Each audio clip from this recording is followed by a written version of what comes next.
come here today to condemn the statement of Abike Dabiri, that woman that has not been useful for any other thing than squandering our money.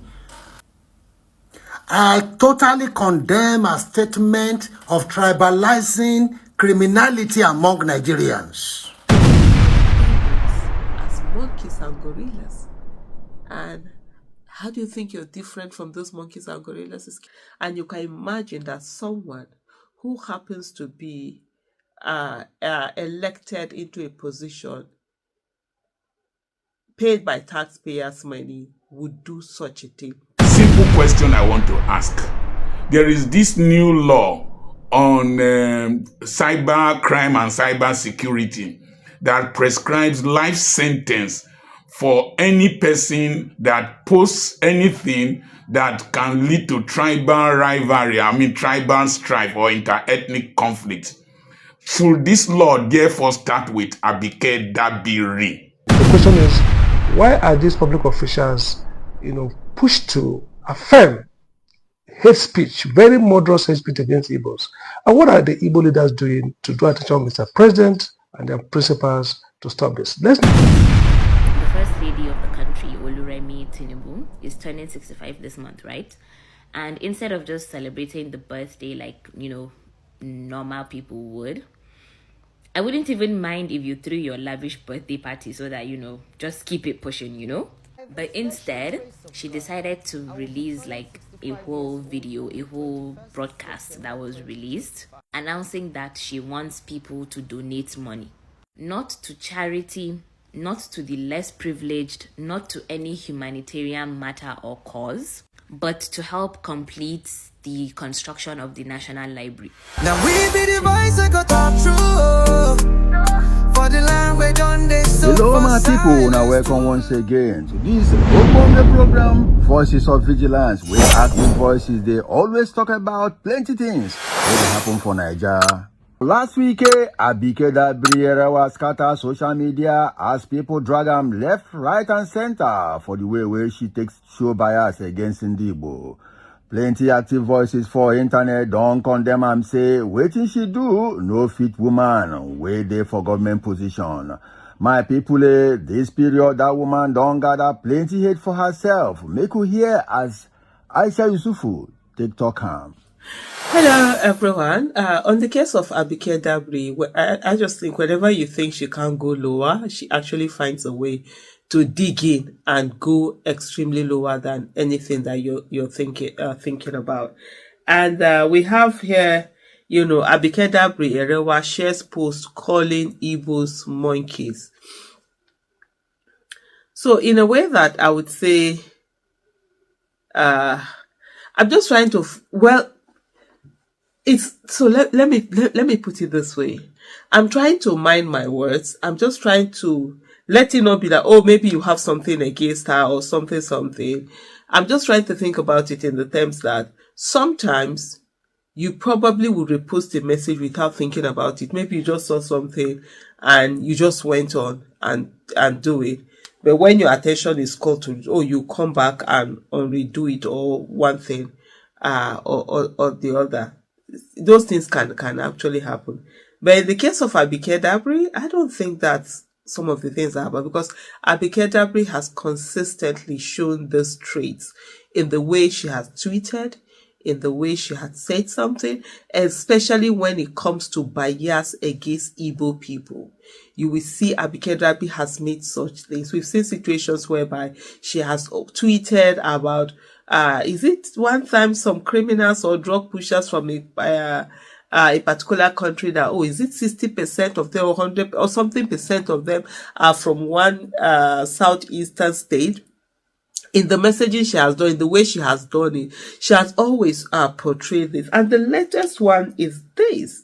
How is this thing that someone has written funny to you in any way? So this one is not even you. She's not even reposting. She put laughing emojis on this particular tweet. But before I go on, let me take on People's Gazette, what they say.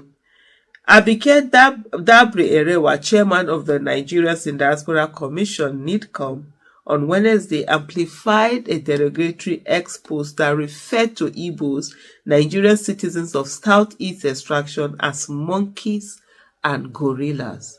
And you can imagine that someone who happens to be elected into a position paid by taxpayers' money would do such a thing. Beyond that also is to imagine that someone who is human, who is supposed to have their faculties of thinking, would actually do something like this, to the extent where fellow human beings like you from the same country are being, with the same color and everything, are being referred to as monkeys and gorillas. And that was okay for you to put your laughing emojis on top and quote that particular tweet. You didn't find that tweet offensive? Look, it doesn't matter, even if you and somebody are fighting, as in this person is my enemy, we are sworn enemies, we're fighting, there are certain lines that must never be crossed. So you're calling Igbos as monkeys and gorillas. And how do you think you're different from those monkeys and gorillas? Excuse me. We've lived, especially as Black people, we know the racist comments, the derogatory comments, where people of other colors will always refer to us as monkeys, as gorillas, and all of that. And then you see a fellow Black human being also referring to you as monkeys or gorilla. I mean, it's just a new low. Like I said in the tweet that I did, that whenever you think Abike Dabiri has hit the bottom, she finds a way, to go even lower. As Aisha talk finish, now so other gbasgbos they fly around for inside social media, my people. On top head, Abike Dabiri. Plenty voices don't chook mouth, make we hear African priest, will be the original Yoruba man for him tribe, as him take chook mouth. I come here today to condemn the statement of Abike Dabiri, that woman that has not been useful for any other thing, that's squandering our money over our family, over our non-nostication, stupidity things. I totally condemn a statement of tribalizing criminality among Nigerians. I totally go against the fact that she, one way or the other, indirectly referring to a particular group of tribe in Nigeria to be behind all the criminalities in Nigeria. An Igbo small girl was the best student this year in all subjects in England. We say she is a Nigerian. But when there is problem, like what you are saying about Malaysia or wherever, that the people on death row, there are 20 people are on death row, there are 20 of them are from Southeast, one of them from Edo. Your Excellency, what is wrong with your brain? Why do you have a selective memory? Is it because you don't wash your hair all the time? 52 Yoruba people are in Saudi Arabia facing death penalty. 52 Nigerians, Yoruba people. So, last week in New York, over 14 Nigerians were rounded up, mostly Yoruba people. You are trying to tribalize criminality. A criminal is a criminal. As long as you are carrying your passport, if you committed any crime, you are a Nigerian. I'm trying to say that you don't want people to generalize it. Haven't you generalized it by you saying that 20 of the 21 are from Southeast, and that has been the normal routine. What is normal routine? Àwọn 50 tó wà ní Saudi Arabia ọmọ Yorùbá yẹn ńkọ́? We don't want bigots like these people in power. We don't want people who talk along òṣìṣẹ́. We have Nigerians suffering, dying every day in Libya. This woman ò lọ́pọlọ láti lọ ṣe nǹkan kan. The time we had problem in Sudan, this woman, this bigot of a woman, refused to carry people from Southeast, giving preferential treatment. People who are facing death, on select one. Eru Fulani. On tribalize criminality to Nigeria. Are we not Nigerians? Aren't we carrying the same passport? Èmi ò mọ̀ bí ó ṣe jẹ́ wípé wọ́n ṣe sọ pé we are so smart in Nigeria. Àwọn olófò bí eléyìí. Àwọn olófò ènìyàn. Àwọn ọ̀dàlúrú. Àwọn òfin ọ̀rọ̀ báyé jẹ́. Irú yín náà ń fi sípò. How do you mean that that you don't want to generalize things, but most of the crime always come from one particular place? There's over 50 Yorubas that are facing death penalty in Saudi Arabia right now. Why aren't you saying a goddamn thing about it? You make me mad this morning. My people make me see as Charles Apoki, the active voice, take reason that matter. I want to thank this Yoruba Baba for speaking like an elder statesman and speaking like a federalist. Some of us believe in this country. Some of us enjoyed the unity of this country. And some of us love this country. And we are detribalized. And so when this Abike Dabiri issue came up, you will watch more snippets of this video as you go along. I was pleasantly surprised that it was a Yoruba elder statesman that came out to vehemently condemn Abike Dabiri for seemingly putting emoji laughter on a post that spoke derogatorily about a tribe in Nigeria.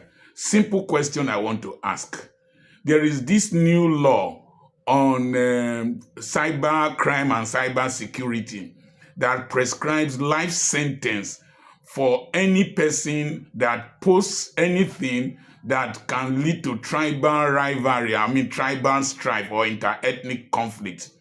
Should this law therefore start with Abike Dabiri for being a tribal bigot and seemingly approving a derogatory statement against Igbos in Nigeria? Should the life sentence and the judgment start with Abike Dabiri? I'm waiting for your comments. I told myself that this cyberbullying or whatever law, whether it will apply to government functionaries and elders from other parts of the country that open their mouths, to say nonsense. Oh yes, my people. If we won't count the knock where Abike don't collect for this inside this talk this week, you know go finish today. If to say she gets more human kindness where bigotry never swallow inside, maybe she go reason twice next time before she go open her mouth. Now this wahala even make people begin dig inside her past. Talk say this kind thing where she do no start today.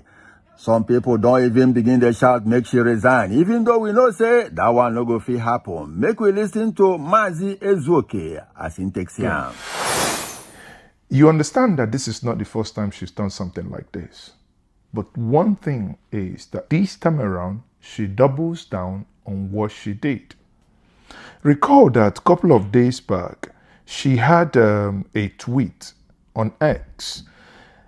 A user made a tweet, and the reason why people had attributed that tweet to be a slur against Igbo is as follows.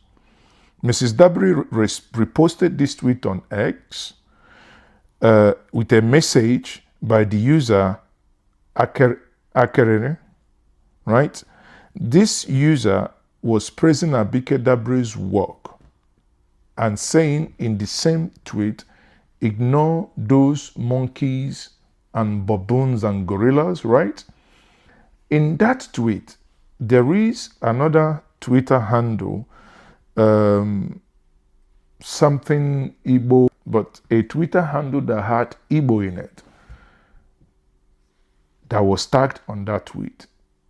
Someone who is smart, someone who is not being controlled by ethnic sentiment wouldn't have done what she did.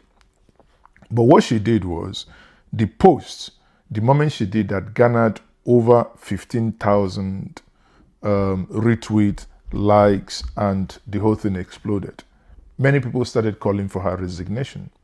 And I think her resignation is the best thing to do at this moment in time. I find it so abhorrent that Abike Dabiri, a person I once in the NTA, called a colleague, could be, could have descended this low. She was 3 times in the National Assembly as, elected assembly person.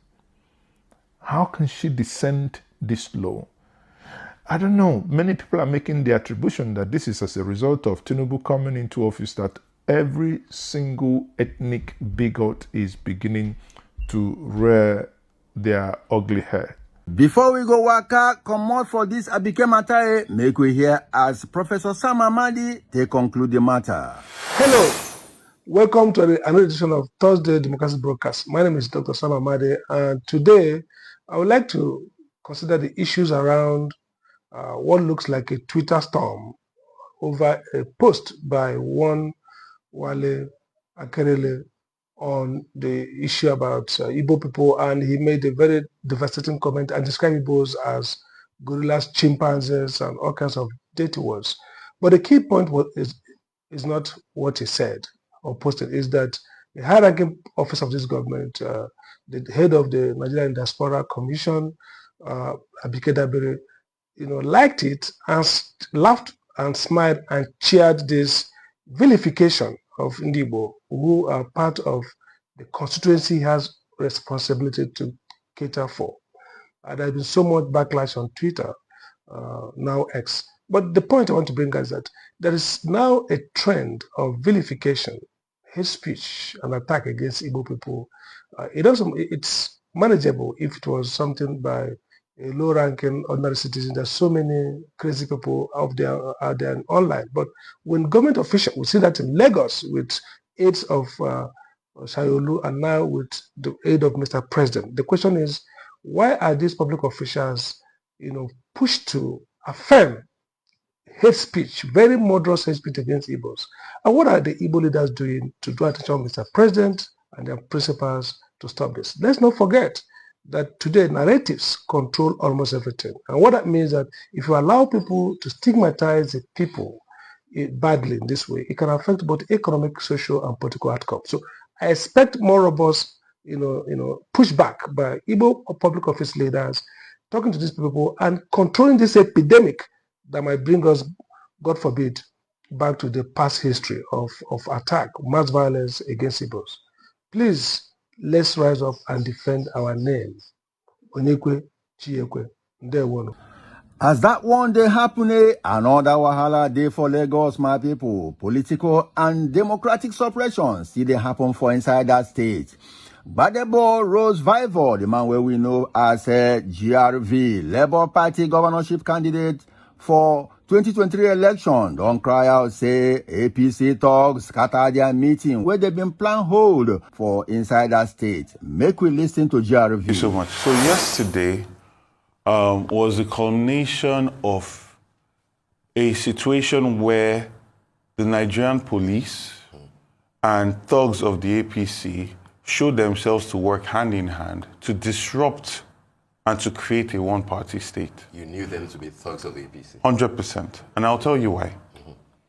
As that our event was supposed to hold on Saturday, we had paid for a field, right, a space in Alimosho. We had announced it. We had gotten permission from the police command in that area. Then on Thursday, we got reports that the Commissioner of Police says our event cannot hold. Thursday night, all the LCDA chairmen, in the APC chairmen, in the company of over 80 policemen, a Black Maria, and several Hilux vehicles, we have videos there online, went and occupied that field, right? Said that our event cannot happen. I should go and talk to the Commissioner of Police. That he said I should come and see him. I go to the Commissioner of Police. I call, he does not pick. I text, he does not respond. I wait there for 2 hours, and then I left, understanding that it was a decoy to get me off that field, right? Now, on the Saturday, APC holds a rally on a field I paid for without any written explanation from the Commissioner of Police why I cannot have my event there. While APC held its own rally on that field, we have videos. This is not hearsay. There are videos, they are online. Which field was this? Lion Field in Alimosho. APC held its event there. They cordoned off all the roads, and the police protected the APC. You paid to the local I government. paid to the people in charge, the CDA in charge of it, right? Okay. We accepted that. We made alternative plans, 4 alternative plans. Okay. Wow. We had a hall where we're going to do our affirmation, which we did successfully. And we had a field that our people were supposed to go to for our meeting, right? That was kept secret because we suspected this kind of thing were to happen, because there's no reason why the local government chairman in the company of so many policemen will go and harass the CDA that why should they rent out a field to us, that this event cannot happen here. Now, our people have successfully started going to the other field, right? The DPO of that area came and saw them, went in, asked questions, came out, made calls, and shortly after, a whole team of police came there, opened the gate, stood back, and then let the thugs in. Again, we have videos of all of this.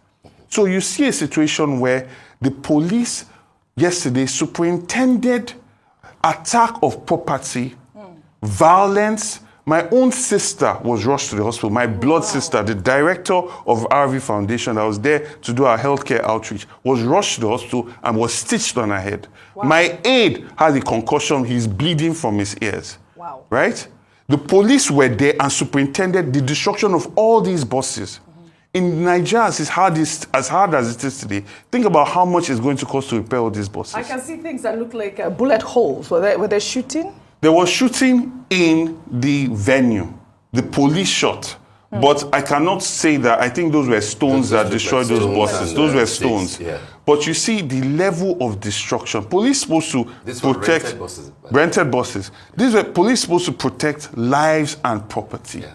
Now, I'm telling you that this was happening while in Lion Field that I paid for, the APC was having a field day. No thugs, no weapon, nothing like this. Oh yes, my people, time don't reach when we go ask questions. When opposition party go stop to cry like small picking, where another small picking not commoting a cara from hand. My people, when they go fit stand up to confront this kind of oppression where the ruling party they give them. APC they do this thing steady for Lagos and everybody they watch them. Instead, make the resist them. They go the wrong go media, they look for sympathy. APC don't test this style. They see it they work, now make they repeat them. Even GRV even talk say nobody get monopoly for violence. Now so in the talk since. So then Sabi say APC, this one na their strategy. To be said, unless people decide to resist these few talks where they form like say they plenty, Nigeria no go better at all. Even police people too suppose remember say, now this time Nigeria, all of us go retire inside. Politicians no suppose spoil this country for us. Oh yes, my people, before we close them this week, remember say Bola Tinubu wife celebrated her birthday last week. That one no be story for us, say the one way be story be say one active voice will be Nance below. Break down wetin she see for inside that birthday celebration. As she talks, say these people they take Niger brain, they play a play. I'm going to try to get through this without getting angry and sticking to the point. But the first lady of the country, Oluremi Tinubu, is turning 65 this month, right? And instead of just celebrating the birthday like, normal people would, I wouldn't even mind if you threw your lavish birthday party so that, just keep it pushing, But instead, she decided to release like a whole video, a whole broadcast that was released announcing that she wants people to donate money, not to charity, not to the less privileged, not to any humanitarian matter or cause, but to help complete the construction of the National Library. She actually made an official broadcast saying no cakes, no flowers, no gifts, no newspaper messages. Just send your money to this fund. And she called the name Oluremi at 60 Education Fund, a Zenith Bank, and called the bank accounts, the Zenith Bank account number. The initiative is called Oluremi at 65 Education Fund. And it is being coordinated in partnership with the Federal Ministry of Education. Yes, the same ministry that has trillions of naira allocated to it in the country's budget every single year from taxpayers' money. Now, let me tell you a little fact about the National Library, right? The initial design for the National Library was designed in 1981. Yeah, 1981. I wasn't even born then. Construction for the National Assembly started in 2006. That is 25 years after the initial design came out. That same construction that started in 2006 was then later discarded in 2012. And since that 2012, it had been abandoned till this year. For 13 years, that building stood there incomplete, even though there was allocation to it in the budget every year. And then suddenly in 2025, the government came out to say the work will resume. And you know what makes this entire situation worse to me? In the 2025 Appropriation Act, you know, the budget that is signed, officially signed, the official Nigerian budget that has been signed and passed, the National Library project already has around 4.6 billion naira allocated to it. 4.6 billion naira. They even broke down how the 4.6 billion naira for the National Library project would be, distributed. 10 million naira for a prototype building in Ogun, 30 million for another prototype building in Kwara State, 150 million naira to renovate already existing branches in states like Jigawa, Abuja, and others. I think 3 or 4 states or so, 150 million naira was allocated to them. So the government has already allocated billions to this project. But now, the First Lady of the country, working hand in hand with the Federal Ministry of Education, is publicly asking Nigerians that want to wish her happy birthday to donate the money towards the construction of the library. The same thing that has already been allocated a budget in our national budget. Mind you, we live in a country where we are paying taxes that only keep going higher and higher and higher. Taxes that we are paying to cover these exact projects. What they're basically saying to us is, yes, we have your tax money. Yes, we allocated a budget for this project. But can you please give us money so we can do the job that we've already been paid to do? We live in a dystopia. Because if not the fact that this is dystopian, in what country have you ever heard the citizens pay taxes and at the same time the government, because the First Lady and the Federal Ministry of Education are the government is asking the citizens that have already paid taxes to donate money for a government project through a private birthday initiative. And you know what's funny? If the National Library does eventually get completed, it's going to be named in her honor. We all know that. A project whose design dates back to 1981, that started construction almost 20 years ago, suspended for over a decade, abandoned despite billions allocated, and now suddenly being tied to one person's birthday fund, and then named after them. Oh yes, this lady no be small active voice. I know if we close this episode without bringing you her post for Saturday as she take discuss the insecurity for this Obodo Naija. Make we hear am. So the governor of Zamfara State, Dauda Lawal, came out a few days ago to say that he can end banditry in just 2 months. But the problem is, he says he does not have control over the security agencies. Now, this is not the first time he has come out to say something like this. But before we get to that, let me explain what he means. Under our 1999 Constitution, the police are under the command of the IGP, the Inspector General of Police, who answers and directly reports to the President. The Army and other armed forces, also the same thing with them. They report to the Commander-in-Chief, who is the President of the nation. So even though the governors are called chief security officers of their states, they technically do not control the army, they do not control the police, they do not control the civil defenses.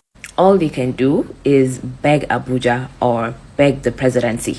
Now here's the thing that blows my mind. We literally have a governor who is considered to be the head of his state, the 001 of his state, elected by the people, and yet here he is publicly admitting to being helpless. He knows who the bandits are. He knows where they live. He knows the people that are killing and massacring his citizens. And still, there is nothing he can do about it. Because apparently, you would have to and need to play politics in order to save people's lives. While ordinary citizens are being slaughtered, kidnapped, and terrorized by bandits, those in power are too busy playing politics with security. Frustration does not begin to cover how I feel about this. It's insane. And to me, this is where the whole democracy question comes into play. Because in my understanding, I thought democracy came to be for decentralization. A system where power is shared, where different levels of government have their own authority, just so that one man at the top does not control everything.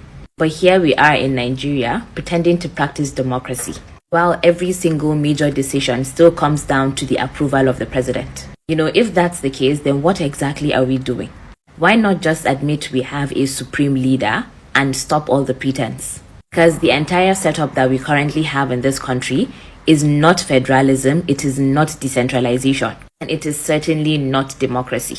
Like I said at the start of this video, Dr. Lawal, this is not the first time that he's coming out to say this. I think a few years back or a few months back, he also came out to say that he can end banditry in 2 weeks, but he does not have the authority to do so. Either way, the story is still the same. People are dying every single day, but our leaders are too tied up in bureaucracy and playing politics instead of action. This is the contradiction of Nigerian federalism. We call ourselves a federation, and yet Abuja controls everything. Governors are supposed to be the chief security officers of their states, but in reality, they are powerless. And when Abuja fails, the people still blame the governors. Meanwhile, while all of this is happening, the APC in Zamfara are currently accusing the governor, Dauda Lawal, of having ties with criminals. So instead of uniting to fight against banditry, the lives of ordinary citizens have been reduced to political games. At the end of the day, it is the people that continue to suffer. Villages are being burned, families are being displaced. Ransom kidnapping has become a booming and profitable business in Nigeria. And the leaders we elected are either helpless or busy dragging each other. So please answer me this. How can we fight insecurity in this country when the person in charge of a whole state knows the killers of his people, admits that he knows this information openly, and still claims to be helpless? And still claims that he cannot act? Nigeria, honestly, who swear for us?